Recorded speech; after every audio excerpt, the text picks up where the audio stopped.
चक्रवाती तूफान निसर्ग अब 50 किलोमीटर प्रति घंटे की रफ्तार से आगे बढ़ रहा है। निसर्ग के महाराष्ट्र के तटीय क्षेत्रों में टकराने के बाद मुंबई के कुछ क्षेत्रों में तेज बारिश हुई।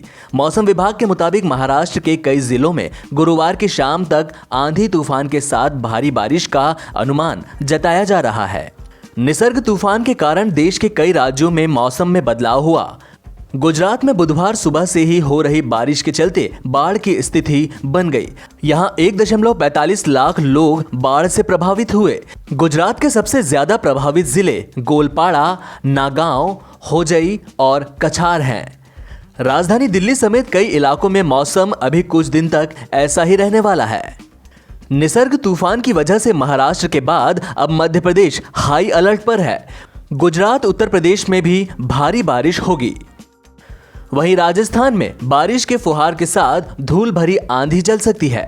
मौसम विभाग के अधिकारियों ने कहा है कि दिल्ली वासियों को 10 जून तक लू का सामना नहीं करना पड़ेगा, क्योंकि बुधवार से दक्षिण पश्चिमी हवाएं दिल्ली एनसीआर में नमी ला रही हैं। भारत और चीन के बीच लद्दाख सीमा पर चल रहे गंभीर तनाव के बीच पीएम मोदी और ऑस्ट्रेलियाई पीएम स्कॉट मॉरिसन के बीच बातचीत शुरू हो गई है। ऐसा माना जा रहा है कि इस बैठक के दौरान चीन की बढ़ती आक्रामकता का मुद्दा प्रमुखता से उठाया जा सकता है। दोनों देश ड्रैगन को काबू करने की ठोस रणनीति बना सकते हैं। पीएम मोदी और मॉरिसन की गुरुवार को पहली वर्चुअल शिखर बैठक हुई। इस दौरान पीएम मोदी ने कहा कि भारत ऑस्ट्रेलिया के साथ अपने संबंधों को व्यापक तौर पर और तेज गति से बढ़ाने के लिए प्रतिबद्ध है। यह न सिर्फ हम दोनों देशों के लिए महत्वपूर्ण है, बल्कि इंडो पैसिफिक क्षेत्र और विश्व के लिए भी आवश्यक है। पीएम मोदी और मॉरिसन एक महत्वपूर्ण समझौते पर हस्ताक्षर कर सकते हैं, जिसके तहत दोनों देश एक दूसरे के सैन्य ठिकानों का इस्तेमाल कर सकेंगे।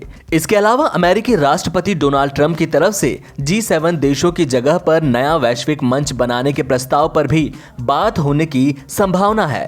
ट्रंप ने इस बारे में पीएम मोदी से बात करके नए मंच में भारत के साथ ऑस्ट्रेलिया और 2 देशों को शामिल करने का प्रस्ताव रखा है। जाने माने उद्योगपति और बजाज ऑटो के एमडी राजीव बजाज ने कोरोना वायरस से निपटने के लिए भारत के उठाए कदमों की तीखी आलोचना की है।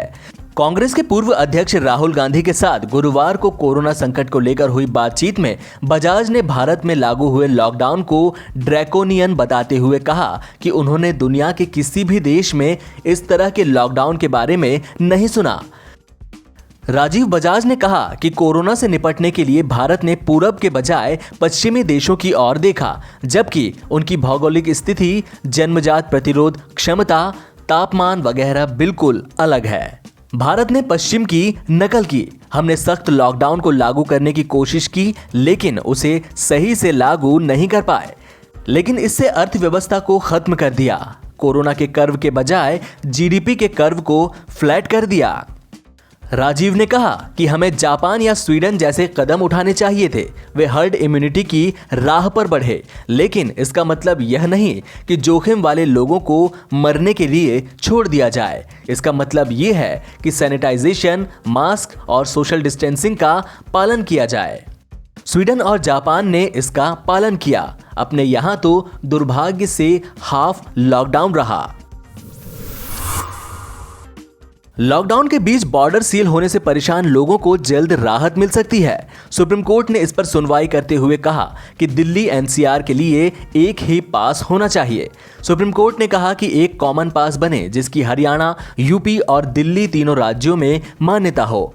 यह पास एक ही जगह, एक ही पोर्टल पर बनना चाहिए। कोर्ट ने केंद्र से इस पर 1 हफ्ते में समाधान निकालने को कहा है। सुप्रीम कोर्ट ने कहा कि केंद्र सरकार दिल्ली, हरियाणा और उत्तर प्रदेश के साथ मिलकर इसका समाधान निकाले।